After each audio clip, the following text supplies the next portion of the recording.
Welcome to Christi's Couch. My name is Christi Lukasiak, and you are hanging out with me on my couch. Snuggle up because it's cold out there, isn't it? Ugh, I cannot stand this freaking winter. It's been the winter of my nightmares because I run really freaking cold, and it has snowed literally every day in Pittsburgh, I think since, the end of November, and I am over it. Anybody else? Do you feel me? Totally. Yes. And I think we're in the middle of like a polar vortex, and insert whatever other rude weather behavior the environment can come up with. That is where we all are. So, and we're in the middle of a global pandemic. So it's not like I can just hop on a plane and be like, I'm out of here. So I will just sit with my feet in my little foot warmer under my desk and chat with you. So that's where we are. And, it's been a week, right?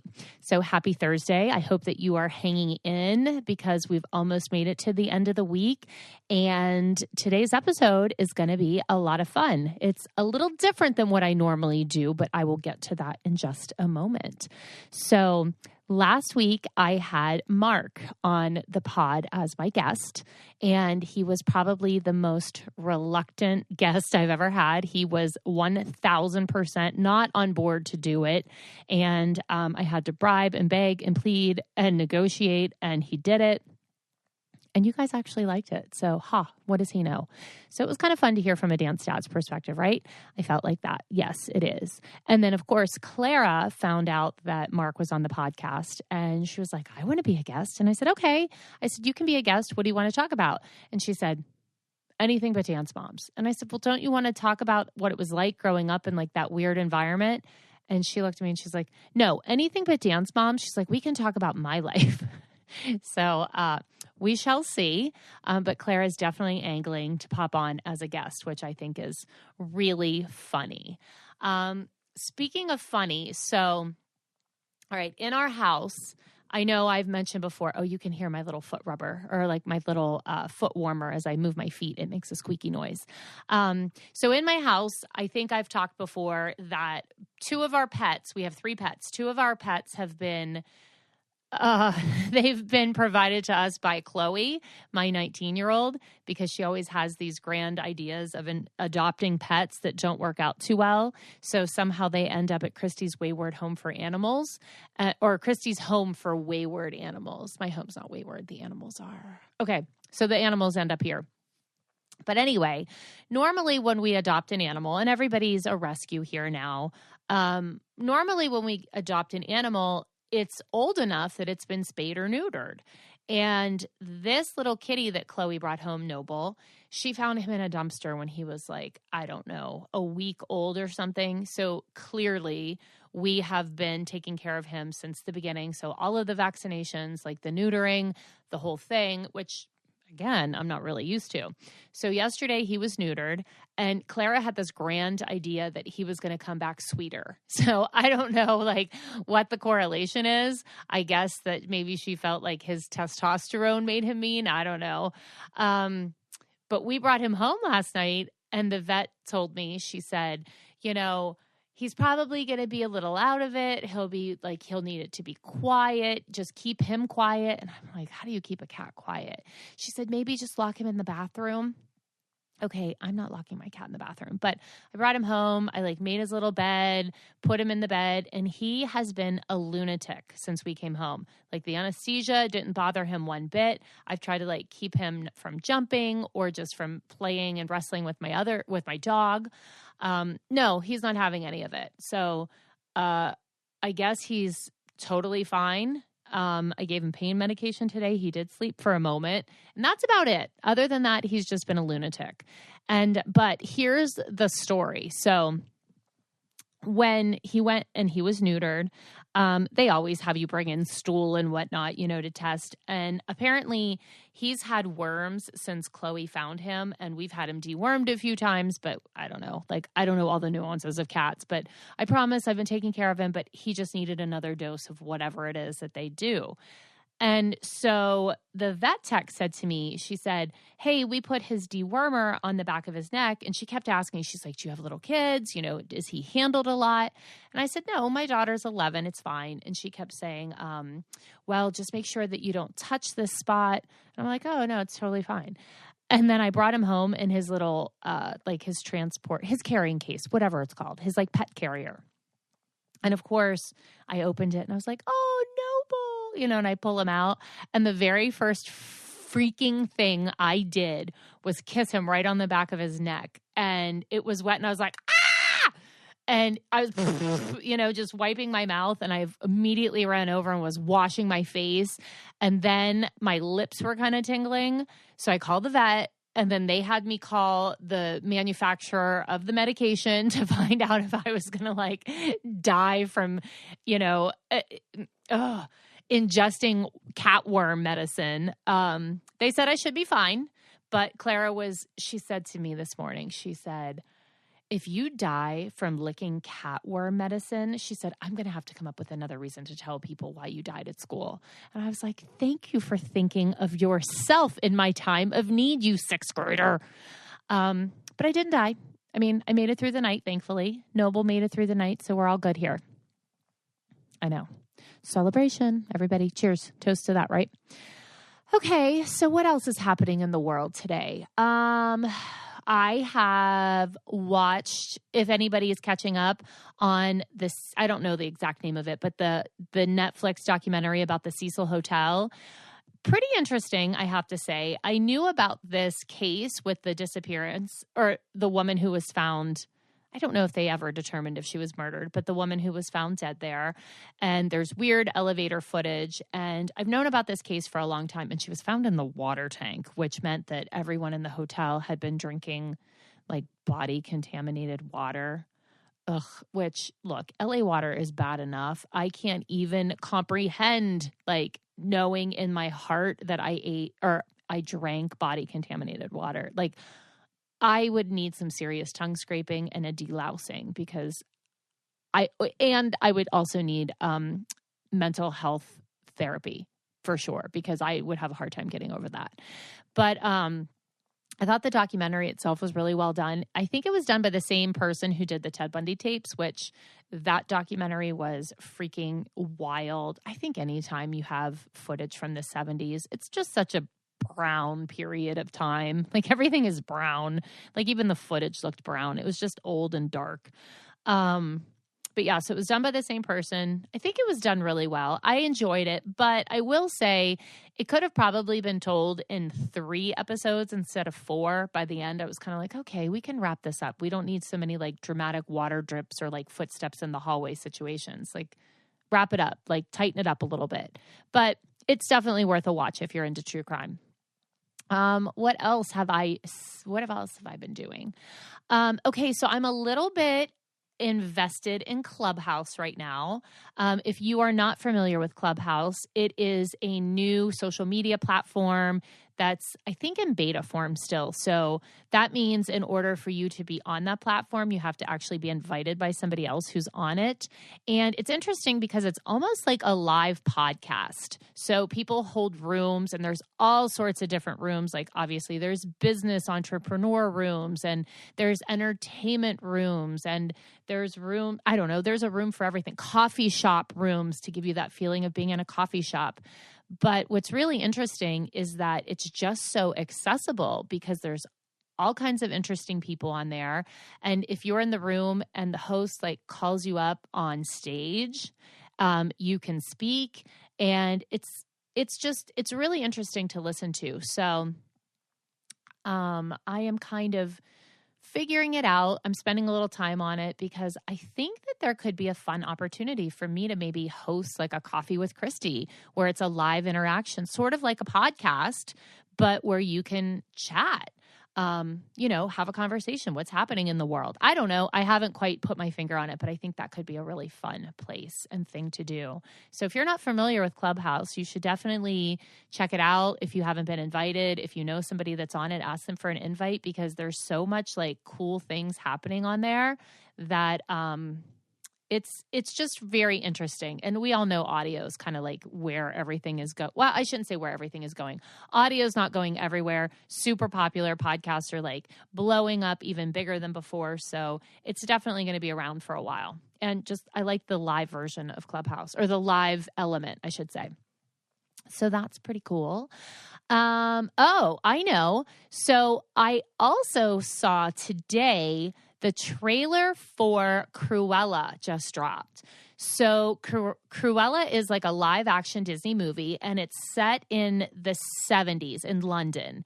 And Emma Stone plays a young Cruella de Vil. And it's supposed to kind of like tell her backstory of before she was, you know, Glenn Close or whoever else played Cruella. I think Glenn was who played live action Cruella, right? It was only Glenn? I think so. So this story is like 70s swinging London Emma.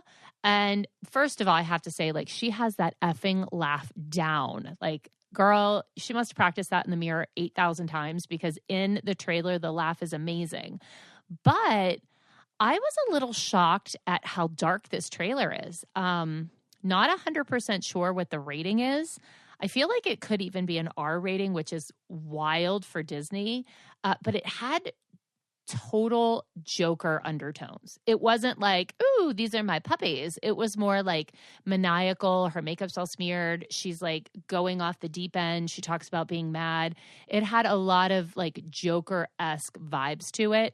So that'll be interesting to see. I don't know quite how I feel about that. I think it'll be a good watch, but for me, I know that I always look at like all the Disney live action as a fun opportunity to see something with Clara, because look, I mean, she will still watch a Disney animated feature for sure, but now that she's older, it's things like Mulan and like the live action Cinderella and stuff like that that she loves. So I don't know if Cruella is necessarily going to be like a kid-friendly, family-friendly movie. So seems weird, but definitely going to see it. I think it comes out, the end of May? I think May 28th. I think. In around that time.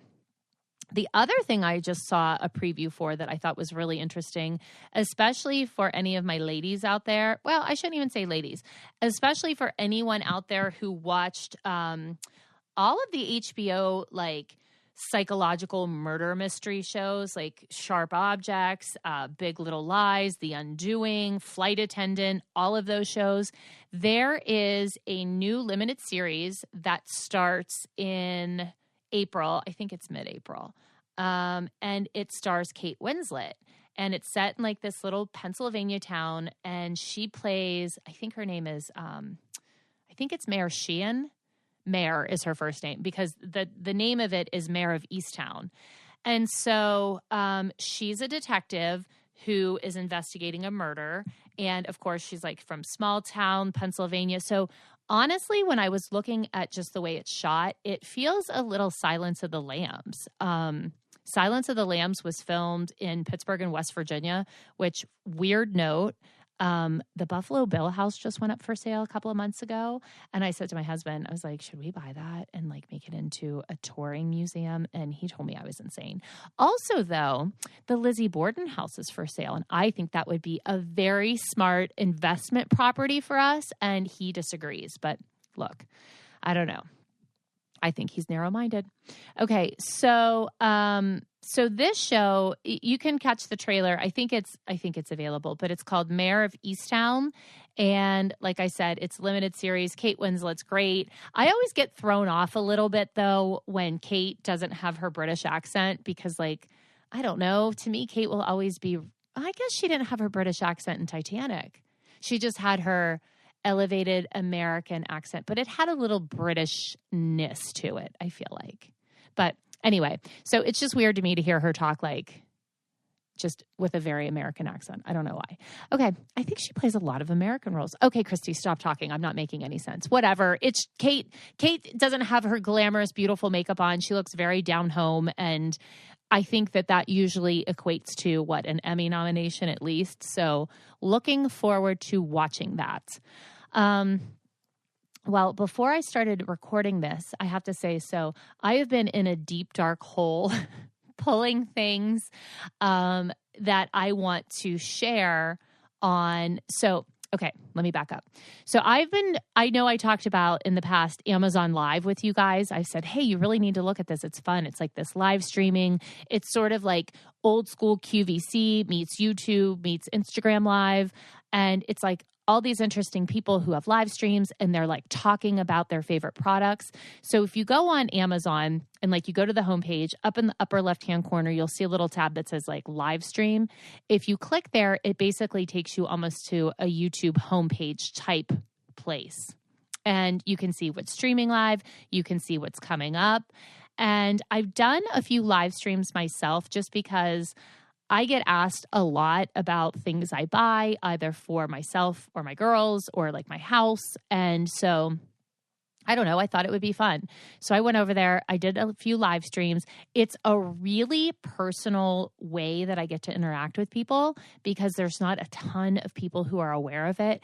And there's this live chat element. So people are asking me questions and I'm talking live and, you know, I'm on camera. So it has this really cool interactive component, but then I'm also sharing things that you might be interested in. And so I do these every Monday. Well, I have been doing them every Monday at 6. And I think this upcoming Monday, though, I'm doing it at 5. So that's Monday the 22nd. Yeah, I'm actually doing that at 5 Eastern Standard Time. And then on Fridays, I do it at 3. And so I was looking for, I'm sharing like my favorite workout wear or really lounge wear, like leggings and sweatshirts and things. And I've come to realize that I have 750,000 pairs of leggings from Amazon. So I'm trying to I actually put on all of these leggings, trying to find out like which ones I actually recommend the most, like which don't show my butt crack when I bend over, things that are legit. But it's so funny because I have thousands of leggings laying all over my floor right now and I need to pick them up, but I'm trying to also keep them organized so I can share them on Monday. So that is my cross to bear in life right now. I am really going to the ends of the earth to make sure I recommend the perfect leggings and some cute sweatshirts and jackets and all of those things. But isn't that funny? So again, I just, not because I'm on it, but because I'm really interested in where this is going. I spent a lot of time watching other people's streams and I have found some new fun people to follow. So it's really fun. And who doesn't like to interact with people? So it was kind of like, you remember on Home Shopping or QVC when people would call in and talk to the host and they'd be like, I have this necklace in 4 colors. It's kind of the same thing, except people are like, oh my God, Christi, hi. And then they will ask me what I'm talking about, but often they'll just ask me like, what's going on? Like, how's my family? I do get dance bomb questions and I totally answer them, but I try not to go down that rabbit hole too far. So, but it's really a good time. If you're ever around on Mondays at 6 or Fridays at 3, you should definitely pop on and see me. I will probably be like in the top saying, or on the top being like now live. Also, if you just look for my Amazon store, if you click on that and follow it, you'll get a notification when I go live. So I can link that for you in the description box. Okay, so this week, I am sorry to say that my guest was not able to record at the right time. She had to cancel. She had an emergency come up, which, obviously we're wishing her all the best, and she'll be on in a few weeks. But that left me kind of up in the air, high and dry. So I was like, oh God, what can I do? It was last minute. So I decided for today's episode, I'm going to change it up a little bit. And I'm actually going to treat this almost like you are interviewing me, because I get tons of questions online, in my DMs, on my comments on different social media all the time. And I also do something called Coffee with Christi on Mondays on my Instagram stories. Like, I'll ask people to ask questions and then I'll just answer them. So I pulled some questions that I'm going to just spend some time answering. And then, of course, I will get to the advice section. So I'm so sorry I don't have a guest this week. I hope that my chatter keeps you company, because look, we're besties too. So just pretend like we're hanging out, we're having a cup of coffee or a glass of wine. Speaking of wine, did you guys see I did a TikTok this week because Kelly was in town? I know. Kelly was in town, and we did a TikTok, which was, I don't know.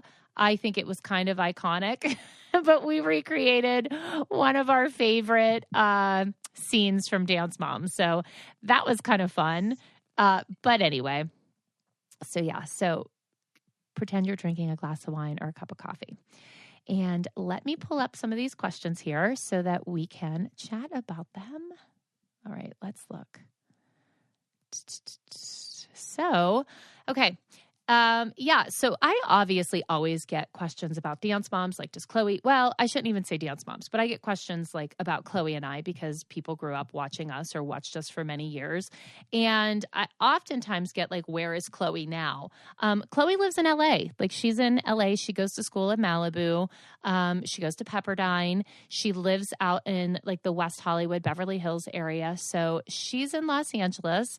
I'm in Pittsburgh. I think she picked better.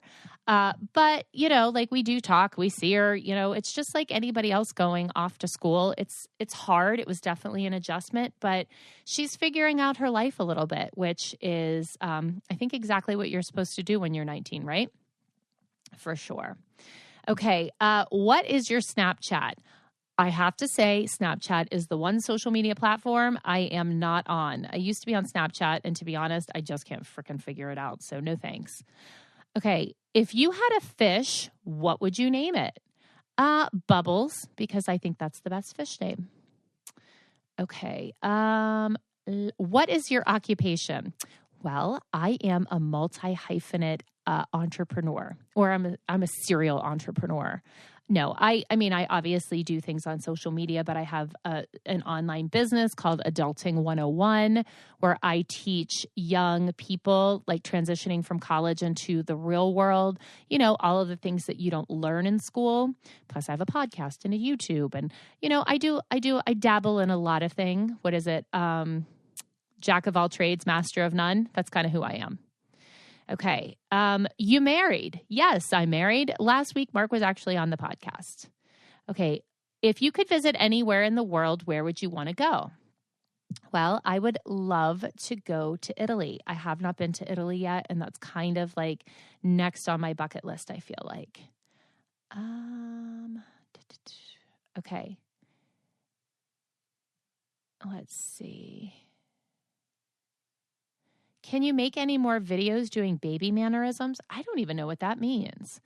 I don't know. Okay, how long have you known Kelly? So Kelly was my friend on Dance Moms that we were always like dipping out to go and have fun and, break the rules. And she and I have known each other for 17 years now. We met the very first day of Chloe and Paige's dance class. Paige is her daughter, who's Chloe's age. And we had them in dance. They were like these two little tiny blondes, and they were both very nervous. So they were standing next to each other, and they were kind of holding hands and just being very like afraid. And Kelly and I were sitting upstairs, and she had this little adorable little girl next to her who was like doing all these little bendy flips like up on the stairs. It was Brooke. I feel like Brooke may have been 4 or 5. I think she had just started kindergarten.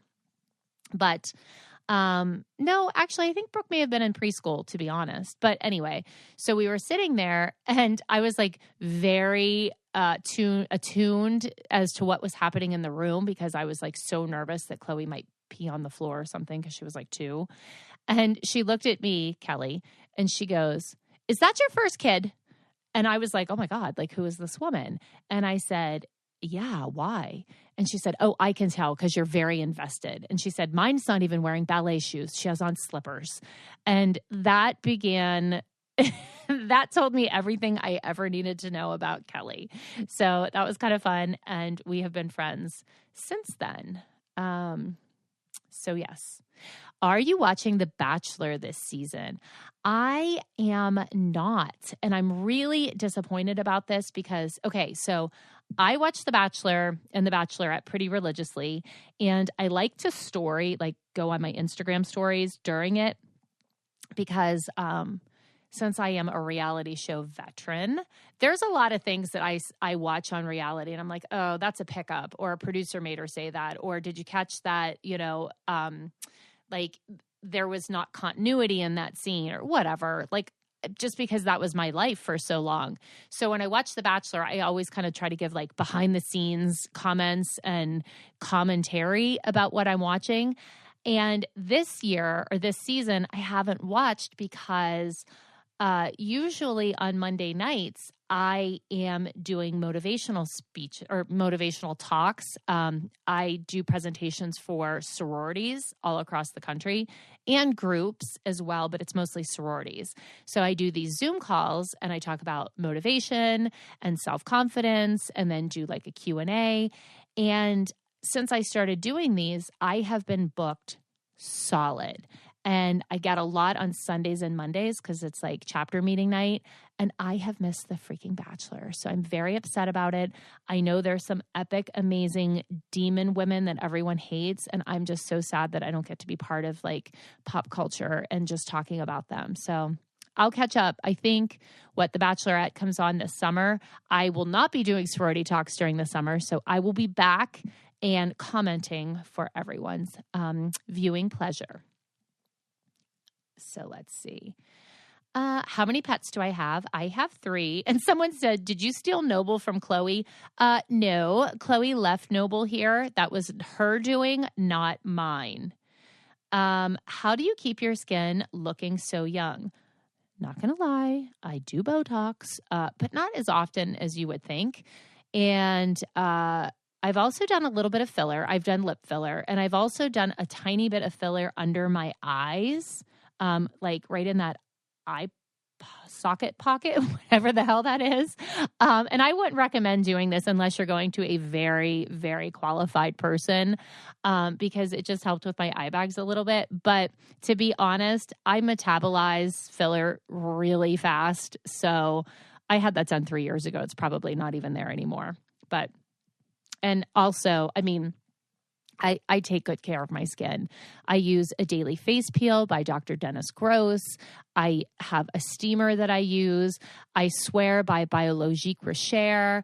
I have like different essences. There's a mask by Georgia Louise that is to die for, that literally you will see a huge difference in your face when you use it. So I am always trying new things, and I have some tried and true products that I think really make a difference. And the other thing I was going to say is you need to keep like your lips and around your mouth hydrated, because I feel like I get wrinkly there very easily.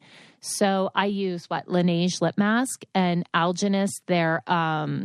It's like what is it? It's like a seaweed or an algae extract. No, I think it's seaweed based. But anyway, it's like a lip gel. It doesn't have the consistency of a lip gloss, but if you put it on, it like melts into your lips after a few minutes.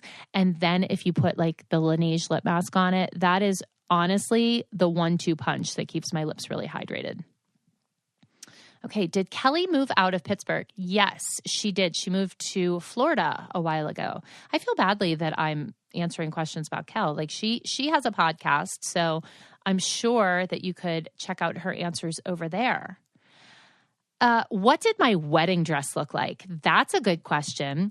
My wedding dress is not my favorite now, looking back. I bought my dress thinking that we were going to have like this big wedding, because we were planning to have a big wedding, but we realized about, I think in April, we were supposed to get married in September. We realized that, first of all, we couldn't afford the wedding we were planning. So that was poor planning, money management wise. And we also realized that we were having this wedding for literally no reason. It was just an expensive party. Like we weren't really that interested in it. I have, all of my family dynamics to deal with, didn't want to have that to deal with. It was just a nightmare, all of it. So we just decided last minute that this was April. We were like, you know what? Forget this wedding. We're just going to go to the beach and get married. So Mark had grown up going to the Outer Banks as a child, and he just loved it. Like it was something really important to his family. So I said, why don't we just drive to the Outer Banks, like rent a beach house for the week, have just a small group of friends and family and just get married on the beach. And that's what we did. However, the dress that I had bought was originally for like my big wedding. And I don't know. This dress wasn't me, but it was me. It was like a beaded sort of tank top type top. But the way the straps were set, they were very wide, so they made me look wide, which was weird. And then it was a big full tulle skirt, sort of like a ball gown. It sounds prettier than it was. I mean, yes, it was pretty, but it's not quite, I don't know. It just kind of wasn't. I look back on it, I'm like, eh. And then I did have a pretty veil. It was very much a tiara. And when we were moving from our old house into this new house, there was a lot of things I wanted to get rid of. So I hired a, sort of like a person, like an estate sale person almost, to come in and just sell everything on one day, like have an open house and get rid of things instead of trying to do a yard sale. And I had said to Mark, I was like, make sure you grab my wedding dress. It's, in the basement. It's stored in this particular location.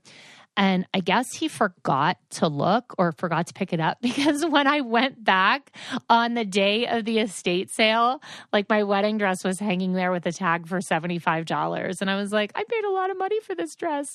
So I do have my wedding dress. It's very, very much safe. And I should make my kids try it on just for fun, but neither one of them will want to wear it, I promise. So that's my whole wedding dress saga. Okay, let's see what else. Well, I think some of the questions I get the most are always like, how did you keep Chloe confident during Dance Moms? Because that was clearly a difficult thing. And the thing that I tried to do throughout that whole experience was Mark and I should say, tried to keep Chloe involved in things outside of dance, that she was being validated, things that she liked, so that all of her sense of self or worth didn't just come from like, quote unquote, winning at dance. And so I really think that helped to keep her confidence better than what it would have been. And honestly, at some point when it just became so obvious that she was never going to make people happy or get other people's approval, I started to just talk to her about like, how many people all over the world she was inspiring and how many people were rooting for her, and to look at the bigger picture, not just who was standing in front of her in a dance studio. So hopefully that helped. Okay. What's your favorite book? Okay. My favorite book is The Stranger Beside Me by Anne Rule. So I am very much a true crime fan. There's a lot of cases that are obviously very interesting, but there's a few cases that are truly like utterly fascinating to me for different reasons. And those cases I have delved really deep into. So I've read like a million books about them. I don't just know them like surface level. I know them very well. And Ted Bundy is one of them. I actually have like such an insane, vast knowledge of Ted Bundy. Like I could probably do a 30-part podcast series on all of his murders and like talk about them individually, because there's so much information that's like you gather it from each different resource, but nobody ever put it together about everything. So anyway, but going back, so The Stranger Beside Me is this book that I found. I probably found this book like 17, 18 years ago. I was at my in-laws' house and I was looking for something to read, and I saw this book laying there and I picked it up and I was like, oh, what is this? So the premise of it is Anne Rule is like a premier crime writer. However, this book that I'm talking about was her very first book that she was actually contracted to write. So Anne was in her 30s and she lived in Seattle, and she was recently divorced. She had a couple of children, and she had a brother who committed suicide. So one thing that she did was she volunteered at a crisis clinic, or not a crisis clinic, a crisis hotline where people call like a suicide prevention hotline. And at the time, she was partners in this suicide prevention hotline with a young man who was in his early 20s locally, or he was a local guy, and his name was Ted Bundy. And they became friends because they worked together in this, environment overnight. They were locked in this building together for quite a few months. I don't know quite how long they did it for, but they became friends. And as these murders started happening in Seattle, Anne was covering them for like detective magazines, and she would type things up for the detectives on the case.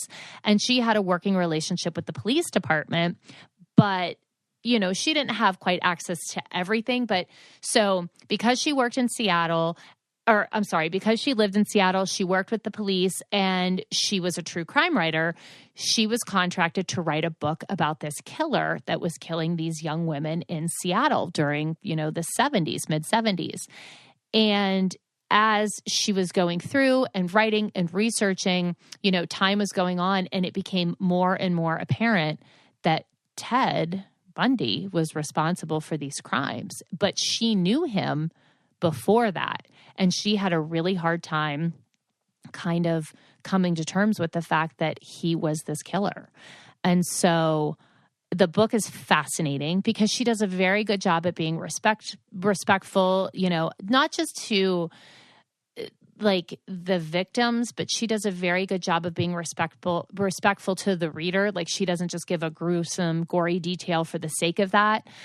She treats it like very, very humanely, but you still get the full picture. And it is so freaking scary because like here she is and she sees the darkest side of everything. And then she can't quite come to terms with her friend could potentially be the one doing this. So it is an amazing book. It's probably like the gold standard for true crime because she just had such an interesting angle. And she said, even in the book, she was like, like you couldn't write this as a movie script. Like people don't just have these sort of coincidences. And I don't know. It's just really crazy. So love it. If you read it, let me know. Drop a comment. I would love to talk about it. And I mean, I obviously have lots of true crime books that I can recommend, but that's probably my favorite. Okay. Would you ever do another reality television show? I would, but I would need to be a producer on it and I would never have my kids involved. So, okay. Does Clara dance? Okay, so Clara did dance for I think she danced for maybe 6 years, and she didn't like it. Like, she hated it. She hated being, quote unquote, Chloe's sister. And so finally she quit. She liked ballet. The rest she kind of hated. But we learned right after she quit, because we said, hey, you have to do something. Like, what do you like? And she really liked swimming. So we put her in a swim program. And it turns out like Clara's an amazing swimmer, which I would have never known, like had I forced her to stay and dance. And Clara's a fabulous skier. So that clearly isn't from me. I tried to ski last summer. No, maybe that's the problem. I tried to ski last winter. And I was on the bunny slope and I had never skied before. And I was like, oh, this looks easy. And so I started to go down the hill with no instruction, nothing. And then I was picking up speed and I was heading towards like all these people. And I ended up going like ass overhead, rolling down the hill like a giant, giant snowball. It was horrifying. And I hit I hit my back. And I think I cracked my ribs because I couldn't breathe, cough, like inhale, sneeze, laugh, nothing for like a month. And I did go and have them looked at. I can't remember. I mean, you would think I'd remember if my ribs were cracked. I don't think they were actually, but whatever. I still hurt myself.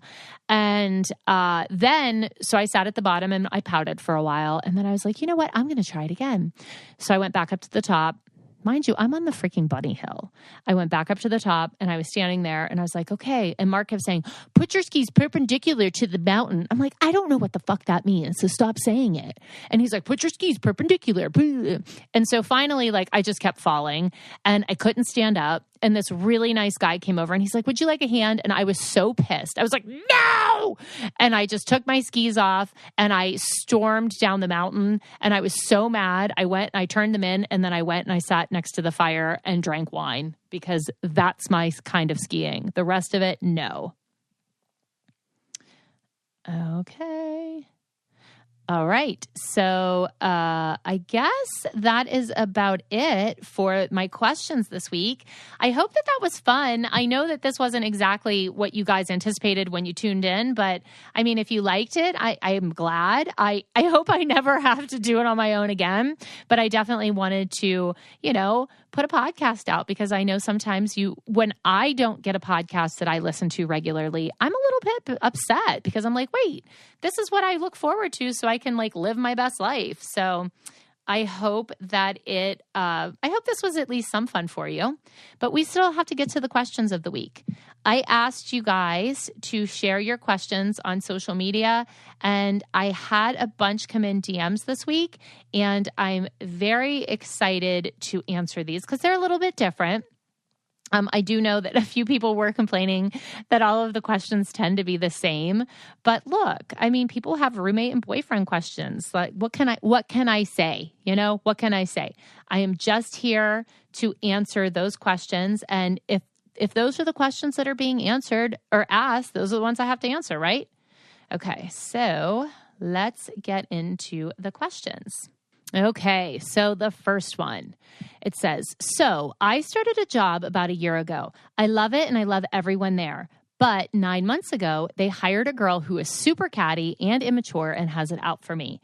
She originally wanted my position, ended up with a lower paying job at the company instead. She does very manipulative and underhanded things that make it very difficult for me to enjoy my job and do it well, but it's also kind of stupid for me to complain to the bosses without risking sounding petty. Like, she said I didn't do something menial when I did, or she specifically waits to hand things in, and makes it look like I was late doing it. But nothing is that big of a deal. And if the bosses really care, or nothing is that big of a deal that the bosses really care, but I'm conscientious and hate it.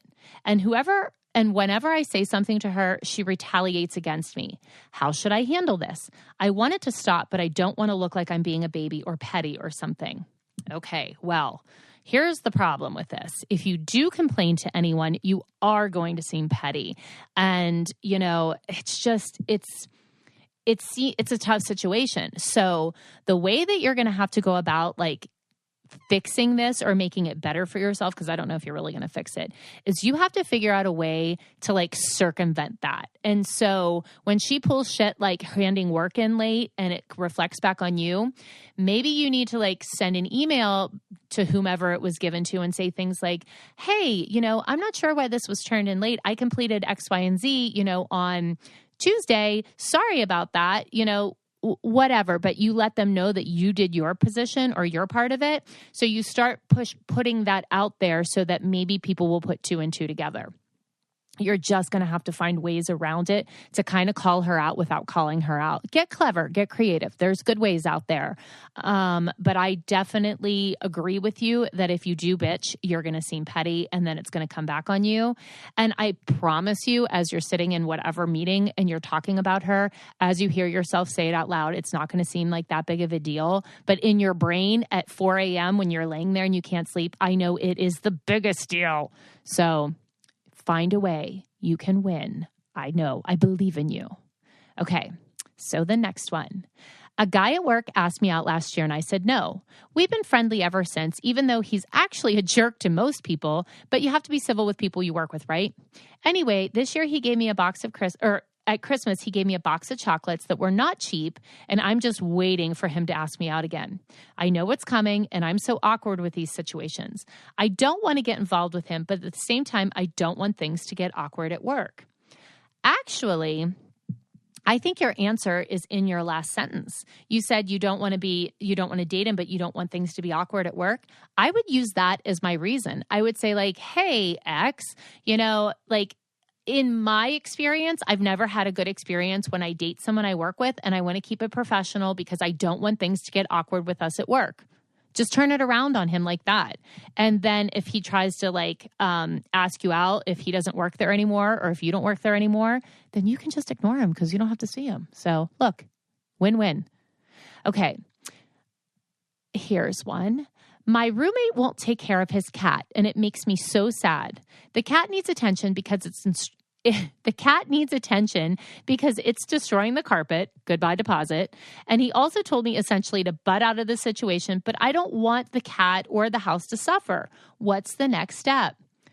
You need to be friends with the cat. Like, you take care of the cat. If you won't take care of the cat, like, you play with the kitty or bring the kitty into your room or take care of the cat. You know, if the cat just needs somebody to play with it and like it, like, you can do that too. Especially you sound nice. Like, I feel like you would like a cat. So you be the cat's friend. Okay. And the last question. So I'm home for my first semester of college, and there's this guy in my hometown that I've kind of flirted with all throughout high school. We never dated, but we went to prom together junior year, the year before COVID. I downloaded Tinder out of boredom and we matched. What should I do? Well, it sounds like to me that you just want somebody to tell you that it is okay to try to date this guy. And it sounds like you want to date this guy. And it sounds like he probably is a pretty decent guy. So look, shoot your shot. That's all I have to say. Okay, so that is it for me this week on Christi's Couch. Please make sure that you rate, review, and subscribe to this podcast because it helps me tremendously. And I will be back next week with a riveting guest for you. Okay, have a great one, and don't do anything that I wouldn't do. Bye. If you want to be the most interesting person at the cocktail party, well, hop on over and listen to the Brain Candy podcast. Our award-winning content will have you laughing while you're learning. We read all the best articles, books, and studies and keep up with new TV shows, documentaries, and pop culture. And then we cram it all into 2 shows a week. Conspiracy theories, cannibal rabbits, unsolved mysteries, the history of the Walkman. There's something for everyone. The Brain Candy podcast. Find our link in the show notes. Or simply search for the Brain Candy podcast on your podcast app.